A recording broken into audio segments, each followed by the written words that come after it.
Hi guys. In today's video, I am showing you how to bold text in WhatsApp. The process is really simple and easy. And for this, open your WhatsApp application.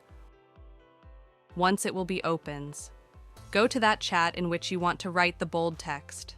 Like I will use bold text feature in this chat, so that's why I'm opening it. After it opens, tap on this message bar to write a message. And before writing anything, take a look on the bottom left. You can see the icon, 1, 2, 3. Tap on it. And here you can find a sign, and the name of the sign is asterisk. And if you cannot find this option here, then tap on this icon. And here are some more signs. But my sign is available here, so that's why I am tapping on it. Now write your message which you want to send in bold. Now, after writing your whole message again, tap on this 1 to 3 icon, which is on the bottom left. And again, tap on the asterisk sign. So as you can see, the font has been bold.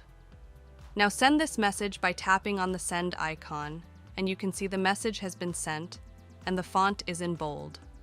So it was the fundamental way by which you can send bold text in WhatsApp.